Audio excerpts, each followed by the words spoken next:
go straight into yours, TJ. Let's go into Project 2025. That's actually a great segment. Yeah, that's perfect. Yeah. So, all right. I made a video a while ago on my TikTok account, which is Power is Taken, Not Given, for those of you who are not following it. And I said that I would never do a video on Project 2025 because it kind of annoyed me. And the reason I said I wouldn't do the video specifically on Project 2025 is that I kind of see it as a distraction. It's a bit of a canard because, like John talked about, I think before we went live, that everyone's focusing on Project 2025, but everything about Project 2025 is just standard Republican orthodoxy that's been there since the Reagan days. And the Heritage Foundation writes up all these policies saying that we want to centralize the federal government power, and we want the president to have direct control over people in the civil service. So like you have, your people in the FBI and the people in the Department of Homeland Security. You have the political appointees that are in charge and they set the direction. But the busy work is done by people who've done this for decades, like who actually know, which form goes where, who knows what department takes care of what.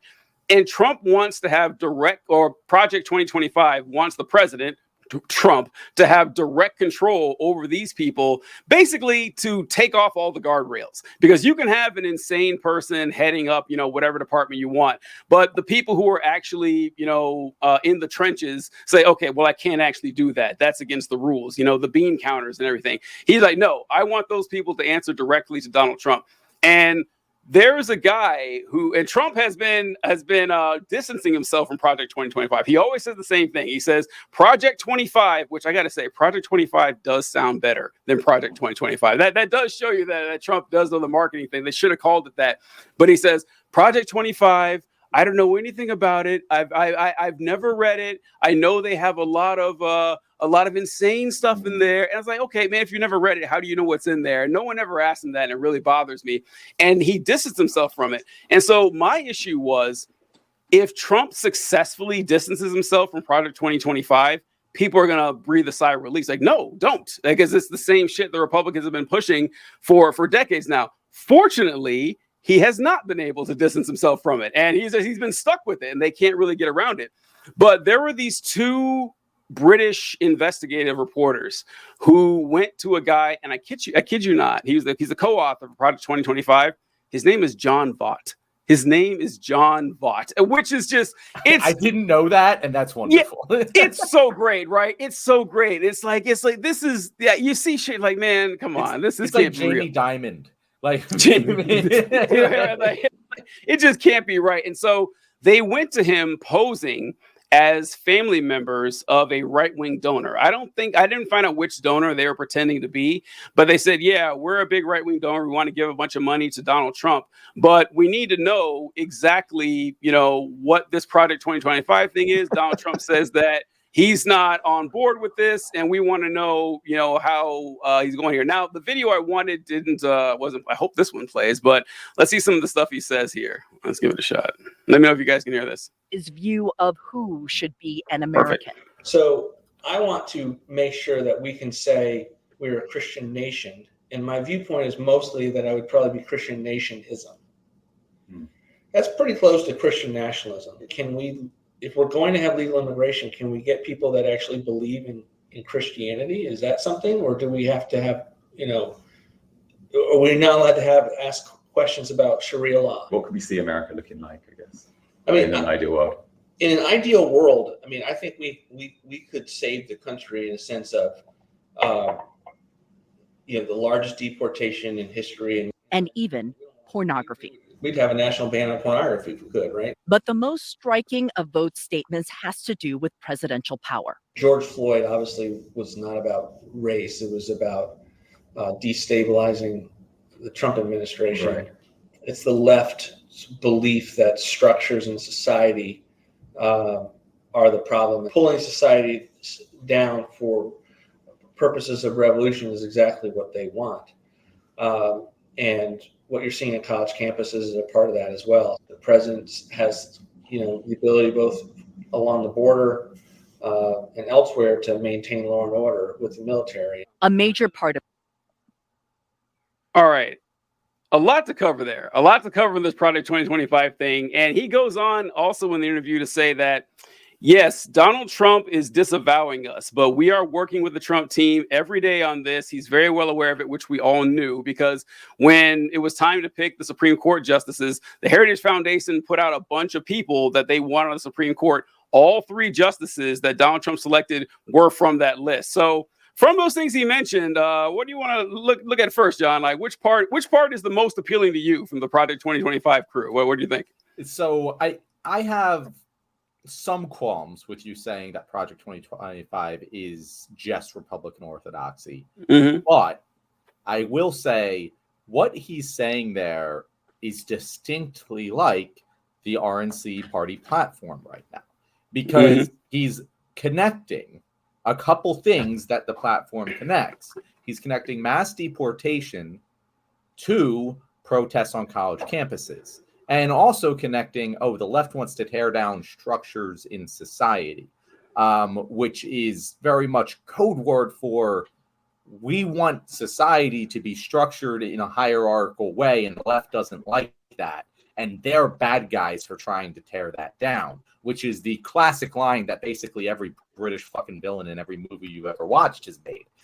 And this is like, it is part, and it isn't just Project 25. It is part of the Republican Party platform that they want to deport American citizens who are protesting on college campuses. It's not like he can distance himself from Project 2025 all he wants. That's his fucking party platform. You can tell because it's written in capital letters. Like it's something that it really stresses me out that like even the Democrats aren't really taking it seriously.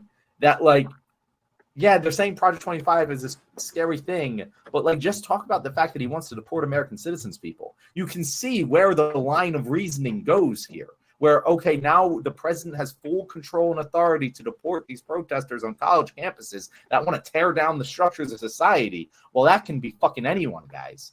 And it isn't just Project 2025. Again, it cannot be stressed enough. It is the Republican Party platform. It is what they intend on doing. They are saying who they are, and we should believe them. What do you think, Todd? You know, the fact that anybody would believe that Donald Trump is not part of this.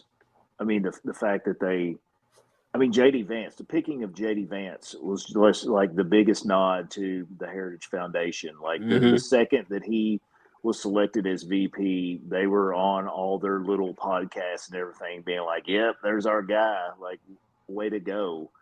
Also, I don't feel like they're not trying to hide it. Like I think in the article that we looked at to really talk about this was, the basic stance of these 2 British reporters infiltrating and secretly recording them was like, well, I don't know why they even bothered to do that. All they got to do is go look at this stuff. We say this stuff out loud. Why are you around here sneaking around pretending you're somebody that you're not? Like, we'll tell you right to your face that this is what we do. They're not even trying to hide this. And I don't really think the Trump administration is trying to either. Like, and most of your MAGA conservatives who, if you bring it up, hey, Project 2025, they'll tell you, well, Donald Trump doesn't even want that. Yeah. Well, they don't believe that. They know that he doesn't want it, and they know that they want it. And like John said, it's really a lot of that stuff is just out there in the open. If you open up the Republican platform and read the stuff, it's just to connect the dots of all that stuff.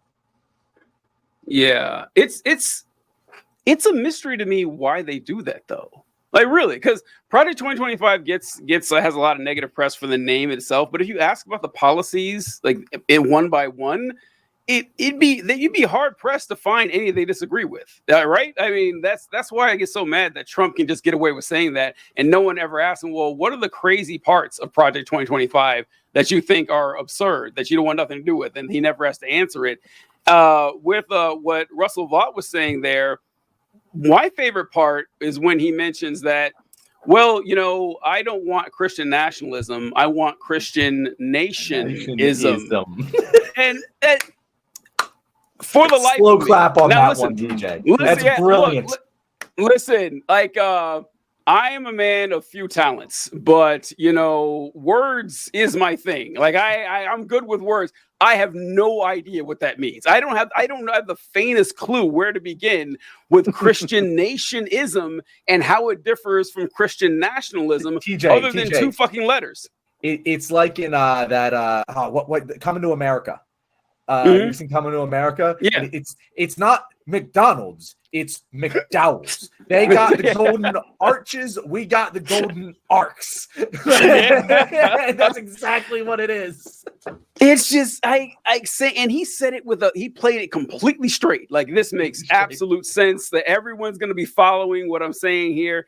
And so he did a little sleight of hand that I thought was pretty clever, where he talked about how the Christian nationism, and he says it's different than Christian nationalism. And I think it's important to remember that if we're going to have legal immigration coming in, that these people need to be Christians, and which is a really funny thing to say, because the immigrants that Americans are the most up in arms about are like immigrants from Central America or maybe South America.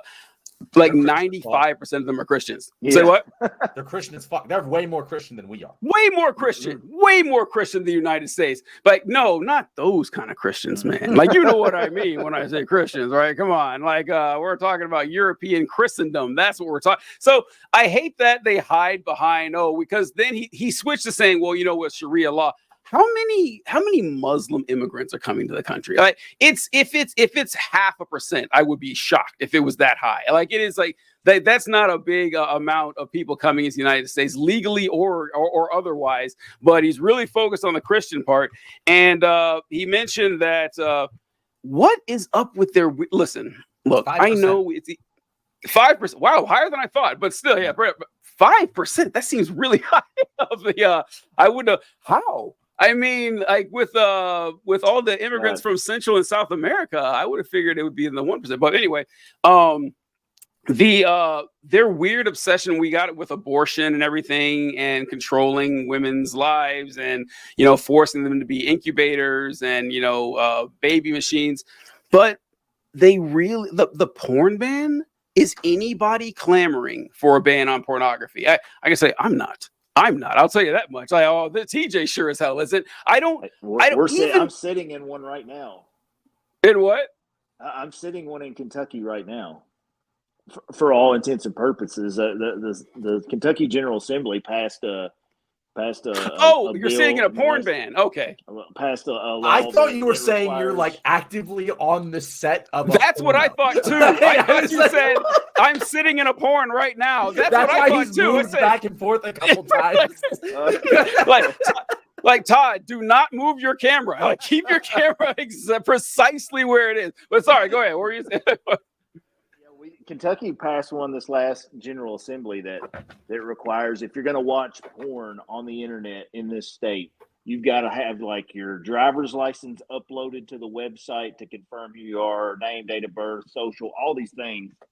And so pretty much, I guess all the sites are just like, no, we're not dealing with Kentucky anymore. So I mean, there's a lot of pissed off people, I guess, paying for OnlyFans in Kentucky now.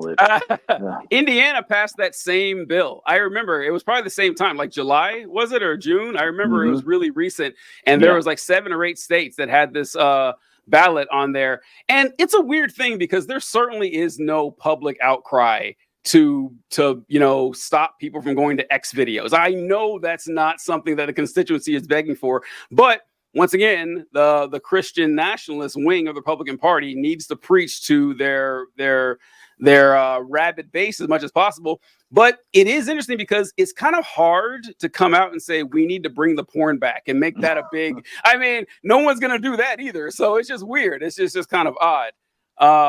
Let's cut. I think the big question about Project 2025 kind of alluded to, like, why make this public? Like, if you actually wanted to enact Project 2025, making it public seems like a terrible fucking idea. And adding things like a porn ban into it also doesn't make fucking sense. No. And it's donor bait. Like, that's what it is.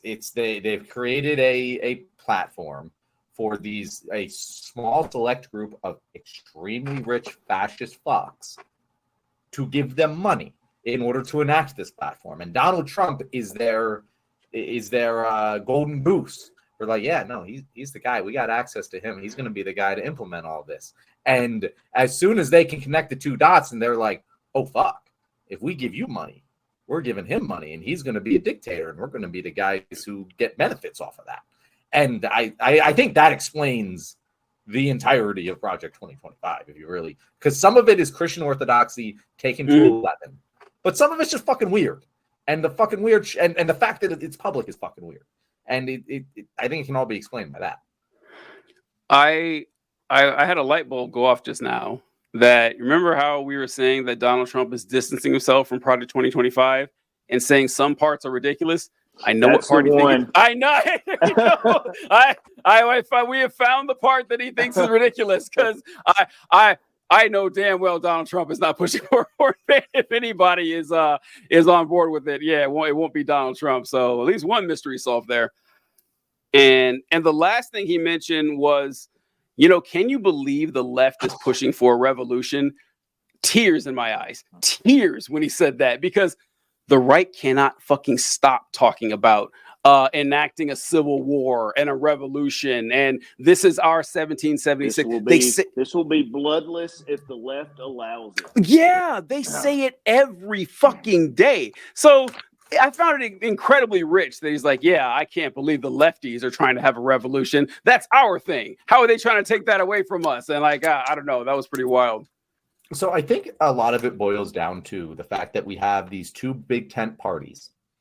And the Democrats, we have our conflicts, because a lot of us are college educated, upper middle class white people, and they kind of run the party, and they always have.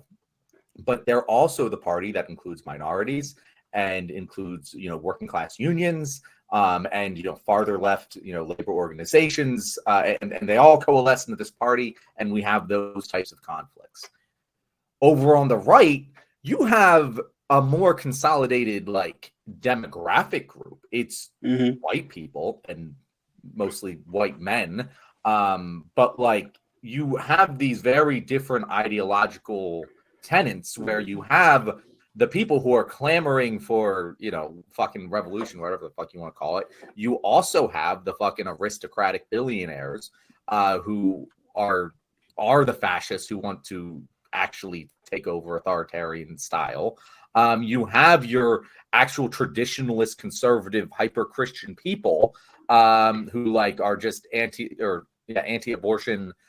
They want to have Christian nationalism, and these you also have fucking libertarians, and none of these things ideologically actually coalesce outside of their hatred of the Democrats, which is why the repeated line that you keep seeing over and over and over again is that Kamala Harris is a communist, and these dangerous liberal ideas. It's because they don't actually have ideological consistency. We have this fucking clusterfuck that's just trying to push all together, but they don't even agree on which direction they're going. And which is why you constantly have these things that don't make any sense, like Donald Trump. Project 2025 is his. That's his fucking ideology, except for the Christian shit. He's not fucking Christian. He doesn't give a flying fuck about Christian nationalism. He loves nationalism, hates Christian nationalism, but he has to make a bed with the Christian nationalists. And that's, that's why we have all these inconsistencies. That's why America fucking sucks. And the two-party system needs to be destroyed. Yeah, the two-party system, we talk about that a lot, how it's unfortunate that, let's say, your two biggest issues are, I want like, say, really strong gun control measures or something. And then your other issue is that I am really against gay marriage or something. There's no party for that person. That party doesn't exist at all. You can't possibly vote for either the Democrats or the Republicans if those are your two major issues. So, go ahead. So on this note, what about RFK Jr.? What about this? What about this development? If it's even a real development. Superman Todd, you have spoken the secret word that will We love activate RFK. TJ. We love RFK. Go ahead. What'd you say? I mean, feel like everybody saw this coming, right? Like, are there people who are actually shocked that he's dropping out of the race tomorrow? Did he officially do it yet? He hasn't officially done it. No. Okay. He's supposed to address the nation tomorrow. So there's two things on this. Is that we've always thought that RFK, especially when that phone call came out with Trump saying that, hey, and then remember that time his staffer admitted in that meeting that, yeah, our plan here is to be a spoiler for Biden. Like maybe we can siphon some Biden votes from New York. And he's always been a darling of the right wing. And it's why Trump didn't attack him early on, why he was always on like Steve Bannon's show and Joe Rogan's show and Sean Hannity's show. He's like any left wing bona fides he has evaporates once you move past like his history as an environmental lawyer. That's it.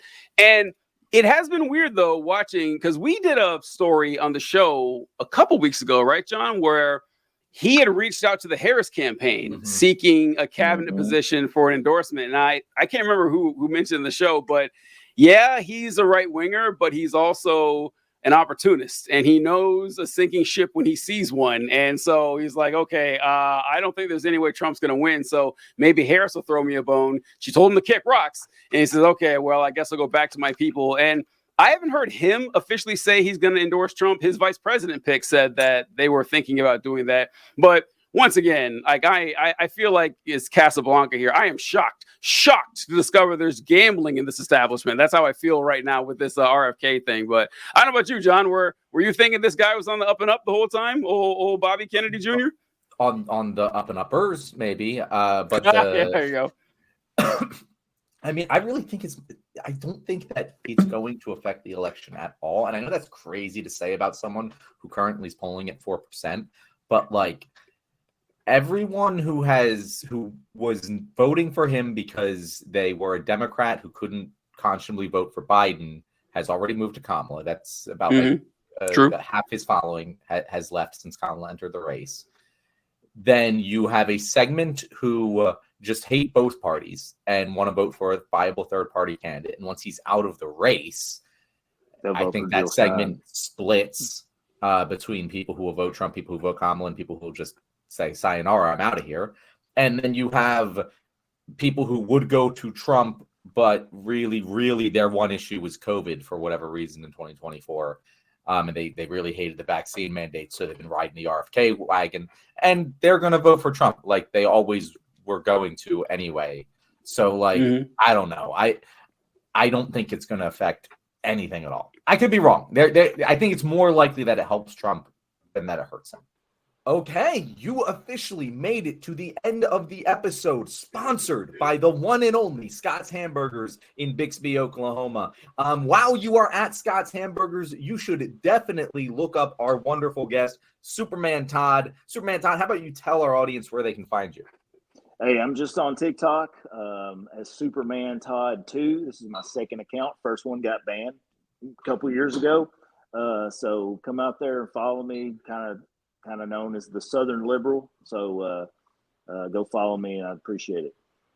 We appreciate you, Superman Todd. He's the Southern Liberal. He's the only one, or he's the best one, I guess. Like, so yeah, make sure you follow his account. Folks, we appreciate it. I was going to make a joke about Scott's Hamburgers, and John beat me to it. So I got nothing for you now, folks. I know it's kind of my thing, but peace out. We'll catch you next time.